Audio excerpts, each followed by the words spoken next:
Main event, of course, on Saturday. Jimi Manuwa defeating Corey Anderson, the left hook from hell. One punch, out, walk off. Fantastic performance by Jimi Manuwa, and he joins us right now on the phone. Jimmy, are you there? Hello, Ariel. Hey, Jimmy, how are you? How you doing? Yeah, I'm good, thanks. Congratulations on the win. Thanks very much, man. It was great to finish off the night with a knockout like that in front of my home crowd, and I'm just soaking it all up now. Would it be fair to say, Jimmy, that you had a chip on your shoulder going into this fight for multiple reasons? It felt like perhaps some of the criticism of the main event and also some fighters not wanting to fight you left you with a big chip on your shoulder and something to prove going into this fight. That was my assessment. Is that accurate? Do you know what? It was a little bit. It was more like the criticism of the card, and you know, we just want to prove that the Brits can put on a hell of a scrap, and I know the whole of the crowd loved the whole card. So you know, and they like the UFC knows that I put on a show anyway. So he tried to go out and prove it to everyone. Did you feel like, were you somewhat honored that they would give you this vote of confidence and say, yeah, we feel like you can headline a show at the O2? Yeah, 100%. I know I can. It was just the fans who've always got something to say, or the critics and everything. But I'm used to it. It goes with the territory. So you read some of that stuff and it pissed you off? Do you know what? It doesn't really piss me off. I just think people love to downer on stuff all the time and everything, you know. And even after my win, there's a lot of people trying to put downers on it, and I just think these people are sad, you know. But like I said, it goes with the territory, and you know, no matter what you do in life, people always try and put a downer on it. So, you know, but the card was great. All of the UK fighters and all of the fighters on the card put on a hell of a show. Yep. I enjoyed it immensely. I thought on paper it was a very fun card, and I thought it delivered. And in particular, the main card, which I thought was the most interesting part, all those fights delivered. And the last two, you know, the Gunnar fight and your fight ending in spectacular finishes. I asked Arnold this question. I also asked Joe Duffy this question. So I ask you, I'm assuming I know the answer, but overall, you have to be, I mean, was there anything that you weren't happy with as far as that performance is concerned? No, I was pretty happy with the performance. Yeah. I didn't take any damage. I made a couple of mistakes, me and my team, but no fighter that I think is going to go perfect ever. Sure. So I'm pretty happy with the performance, and on to the next one. So I noticed on Twitter moments ago, you said that you wanted to clear up some of this talk real quick. What talk are you referring to? You know what talk I'm referring to. I'm sure you had it on your agenda for this interview. The John Jones talk and all the steroid talk and everything from the post-fight press conference and that. Okay, so this is the interesting thing about that. After you did your post-fight interview and you mentioned Cormier Rumble, I mentioned, okay, that's cool, you know, put yourself in that category. You're right there, some fresh blood. It all made sense. And some people on Twitter actually noted to me, oh, he should have called out John Jones. And I was like, yeah, maybe that would have been a good idea as well, because John is still the big fish in that pond. And then you mentioned at the post-fight press conference, you weren't really interested because of the stuff he's been accused of. Do you feel the same way? Do you want to clarify that? Or have you changed your stance? Do you now feel like John Jones does make the most sense for you? Not the most sense, because I'm more focused on the title, but the John Jones fight would be an amazing fight. He's probably the best fighter who's ever stepped into the octagon. And then why not? I've always said, why not? Why wouldn't I want to fight him? You know, but he's not on my agenda right now. My agenda's the belt. That's what I want, is the belt. You know. Did you get grief for your comments about him, considering, you know, like he had the alibi of the tainted supplement? It wasn't, you know, a full-blown steroid, if you will, and his team still believes that it was a misunderstanding, all that stuff. Did you get, you know, some heat for saying that about him? Yeah. Some of his fans tweeted he'd crush me, he'd cut me, he'd do this to me and everything, and I'm scared to fight him and all this shit. But these are just Twitter maniacs, you know. Yeah. And I know I'm not scared. Like, come on, I took a fight with Rumble Johnson with like 4.5 weeks notice. Right? Yeah. Why'd I be scared to fight fucking John Jones, you know? Right. I fear no man. And everyone bleeds the same. Everyone feels pain and everything. And, you know, why would I be scared to fight John Jones? Would it be fair to say that for you, it's title shot, John Jones or bust, in the sense that, like, now that you've put yourself in that conversation, this is what you want, this is where you consider yourself to be, you're not willing to fight, you know, one of these other kind of top 8 or top 10 light heavyweights? You want to be in that title picture for your next fight? My next fight should be either Daniel Cormier, Anthony Rumble Johnson, John Jones, or David Haye. That's it. Those are the 4 people on my list. Those are the 4 people on my list, and out of them 4, I don't mind who I fight. Otherwise, you're not interested. I'm not really interested in fighting anyone else. After my last fight with OSP, I think I wanted to fight someone ranked above me, as in Teixeira or Ryan Bader, or even maybe one person behind me that was Shogun. We were scheduled to fight a couple of years ago, but I got injured. That would have been a fun fight. But now but then Teixeira turned me down. Bader turned me down. Shogun said no, and you know, these people. It seems like they're running or hiding or avoiding. I don't know what they're doing. I don't see why they wouldn't want to fight the best, you know, and solidify their position and you know, fight the best people. Teixeira ended up fighting Jared Connolly. I'm not taking nothing away from him, but he's not even ranked in the top 10 or top 15, you know. And that fight made no sense to me. Bader's gone to Bellator now, is he? Or whatever. I don't know what he's doing. Yeah. And Shogun fought, what's his name? Shogun just fought John Vellante. John Vellante and all that. I don't know where he's ranked and that. So these people are not trying to further their career or nothing. They're not trying to get the belt and everything. I'm trying to get the belt. That's what's on my agenda. So I'm looking to go forward. Now, where's this David Haye thing come from? Do you guys have an issue or something? No, there's no issue, but I think it'll be a great fight. Conor McGregor wants to fight Floyd Mayweather. Why not put me against David Haye? David Haye's a big name in boxing. He just lost to Tony Bellew. He's just got injured. I think we'd make a great fight in boxing. I'll come to his world. We'll do boxing. We're 2 big names in London as well and everything. And I think why not? Why not try to get him into MMA? Why go on his turf? Nah, he won't last in MMA, so I'm going to take him down and smash his head in. And I'll come to his world. We'll do a big money fight in London. We'll sell out the O2. Wow. And everything, and you know, that'll make sense. Have you crossed paths with? To Vegas. We can go on the McGregor Mayweather undercard. I heard Roy Jones wants to fight Anderson Silva as well. Yeah. This is picking up some momentum. Let's do this. I know. I mentioned the same thing, but my problem with it is, why do all the MMA fighters have to do the boxing? Why can't we get a mix? Because we're warriors. And boxers are scared to come to MMA. We'll go to their turf. We're the hardest, toughest working athletes in the world. We fear no one. We'll come to boxing and do their thing. You know, we do boxing, and that they don't do MMA. They're scared to come to MMA. Have you ever crossed paths with David? Have you ever trained with him, seen him around? I mean, you're from sort of the same part of town.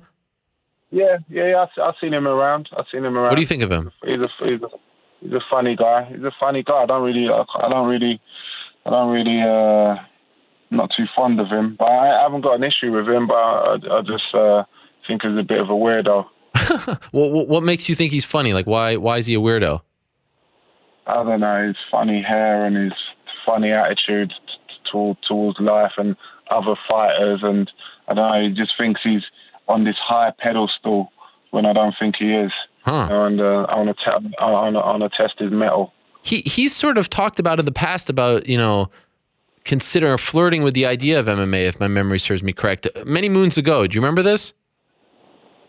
No, I don't remember this. I remember me and him were meant to do a like training session for the media sort of thing, and I remember he saying to me, he's saying to the PR rep, if he hits me hard, I'm gonna knock him out or something. What? Then the training session didn't happen, and I kind of got the needle with him because of that, Wow. I ain't got no issue with him. He is what he is, and that's it. He's in boxing, I'm in MMA. I think we should fight, though. I saw some other people say, well, why not go for Anthony Joshua? Why not shoot for the moon here? You trying to ease into it? I don't think Anthony Joshua would fight me. Okay. He's got Klitschko, he's got Wilder on his agenda, he's got all these other world beaters. Yeah, fair enough. His agenda, and everything. And David Haye just lost a big fight to Tony Bellew, and I think it'll make a perfect match. We're around about the same age as well. Yep. He's had his career. He's still a big name in boxing. He's had his career and everything. I think it makes sense for him as well. And by the way, for the record, do you have any amateur professional boxing on your resume? No, nothing. I don't even have amateur MMA on my resume. But you're still confident. My first fight was a pro fight. I spar with boxers all the time in London. I spar with great boxers all the time. Dillian White, Isaac Chamberlain. I spar with all great boxers, and I do very well in it, And especially with 8 or 10 ounce gloves and everything, I can knock anyone out. What happens if Alex Gustafsson beats Glover Teixeira and the UFC says we want you guys to fight again? What do you say? No, there's no fight there. Now you're friends. You're training partners, right? We're training partners. We're brothers. We eat, train, go out. Fucking. I know his family. He knows my family and everything. We help each other. He learns off me. I learn off of him. There's no fight there. Okay. Who are you going to root for on April 8th? Johnson, who you have the loss to, or Cormier, the fresh matchup? Who do you feel like you have a better chance of getting that fight, with if they win on the 8th of April? I don't know. I really don't know, man. They're two great fighters. I lost to Anthony Johnson. Yeah. And he beat Anthony Johnson. Yep. But I really don't know, man. I think it's a 50-50 fight. I think it's who implements their game plan more, and who gets their hand on who first. I think if it goes the first time, I think Rumble will take his time more and be more careful with the wrestling, because he probably knows if Cormier gets his hands on him and gets him down or gets him tired against the fence, Cormier is a fucking problem. So I don't know. I really don't know, man. I can't call it. I won't bet on it. Do you feel like you have a better chance of getting the title shot if Cormier wins because you haven't fought him yet? No, I think I've got a title shot regardless of who wins. Have they told you that? Regardless of who wins. No, they haven't told me that, but I think that's going to happen. I think that's going to happen. Because the only fight that makes sense is, other than that, Teixeira, but we was already scheduled to fight. Yeah. And he bottled it. He I signed the contract. I don't even know if he signed the contract, but the fight was on, and somehow it didn't happen. Yeah, you have no idea why. I remember this. It was supposed to happen in Anaheim, right? Yes. And where's Anaheim? California, right? Yeah. And then the fight got canceled, and then it was going to happen in Brooklyn. The whole card. Yeah. No. It was going to happen in what the fuck's that place? Denver. Denver, Colorado. Fuck. Yeah. Is that the one? Is that one with the altitude? Yep. Denver. Yeah. So it was meant to happen there, and then there was some issue with me going out there. I wanted to acclimatize. I wanted to go out there, say, a month before, so I can acclimatize. So I didn't have no cardio issues and that. And then that didn't happen. I said, all right, I'll fight him in Brooklyn. on I think it was February the 11th. Yep. And didn't hear anything. Then the next thing I heard, he was fighting Conor Neal, and I was like, what the fuck happened there? And then that was that. So I think he bottled it. He didn't want none of me. I think he wants to hold on to his number 3 spot in the rankings, and yeah, that was that. So that's the other option is Teixeira, but he's fighting Gustafsson in May now. So, Yeah. You know, after April, the winner out of that, it makes sense for me to fight them. How would you react if they give John Jones a title shot after everything he's been through? Then I'll fight David Haye. I like how you're sticking to your guns on these 2 options here. Nothing else. Are you worried that they're going to do that? Are you worried that they're going to do that? What? Give the fight to John Jones? Yeah, the title shot after his suspension. It could happen. It could happen. It's MMA. It could happen. It's all about show business for them right now as well, you know? Yeah. It doesn't matter about rankings and stuff like that. So, listen, to me, everything is gonna play out how it's meant to be. So I'm not really too stressed about what happens next. I'm gonna enjoy my win. I'm gonna go on holiday in the next couple of weeks and enjoy my rest, because I'm gonna have a little rest now, because I went straight back into camp straight after the OSP fight, because I wanted to fight like in December or January, and that didn't happen, so I had to wait till April. So I've had a long hard camp, back-to-back camps, and yeah. So I want to have a little break, but everything I believe is going to play out how it's meant to be. So I don't know. You know what I would do? Just my 2 cents here. Go to Buffalo, do the old James Toney routine, and just stalk, everyone involved. Get a seat in the front row. I'm sure it's not that hard. I mean, you're a very famous guy. In Buffalo. I thought it was in Vegas. It's in Buffalo, right? Yeah, it's in Buffalo. Yeah, I might get Dana to fly me over there. It's not that. It's actually closer to you than Vegas, because it's all the way on the East Coast. And just show up and be in everyone's face. Cormier Johnson winner. Yeah. Crash the press conference. I'm next. Do that whole thing. Yeah. I might jump the fence as well. People like that. People get behind that. Fence into the octagon. Yeah, I might do. It's not really my style. I'm not really a loud person. This is probably my first ever call out. Yeah, like calling names and stuff. But I believe now is the time. I'm like 1 fight away from the title, so I've got to speak up, and I'm there already now. Well, people are taking notice, that's for sure. You gotta, like they say, closed mouths, they don't get fed. You gotta speak up, especially in this sport, in this day and age. As you mentioned, it seems like the squeaky wheel is getting the grease. Of course, that's one of my favorite sayings: "A closed mouth doesn't get fed." There you go. But lions eat first, right? Exactly. I was paying attention. I will be. Yeah. All right, Jimmy. Well, I wish you the best. Congratulations on the win. It was, what the power that you exuded from that punch. Because initially I was like, okay, just a left hook, but it was one punch for a guy like Corey Anderson. I don't think we've ever seen him like that. Walk off. You felt it right away. I know. Corey Anderson's a great guy, man. We had a big talk after the fight in the fighters' hotel after and everything. He's such a great guy, man. I've got nothing but respect for him. He's another good fighter I like, man, because he doesn't fear no one. He took the fight. He said, yeah, whatever, man. Let's do it. And when all these other fighters were trying to darken hold on to their position, so I respect him a lot. He's a great guy. And, but I knew I had too much for him in the fight. I just knew as soon as the fight started, even before the fight started, I knew I had too much. I had too much rage inside me, and I knew that my punches were going to be devastating. And I just knew that as soon as I connect with one, and that's what that goes for every fighter. If I connect one clean one, it's lights out. It's lights out. Me and Rumble Johnson are the hardest hitters in the division, and it's just one shot, one kill for me, so I just got to land one, so everyone's got to take note, and I knew that, well, And when I walked off, the second I land the punch, I knew he didn't need any more, and that's why I walked off.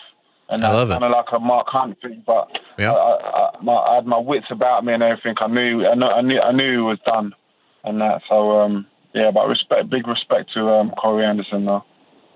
Great job, Jimmy. Great stuff going into the fight, during the fight, after the fight. I really feel like your stock has gone to another level after all of this. So congratulations on the big win in the main event, sort of exercising those demons of a couple of years ago at the O2 with Alexander Gustafsson. This time you look fantastic, and now you're in that conversation all of a sudden. So great work there, and I'm looking forward to seeing what's next, whether it's a title shot or David Haye.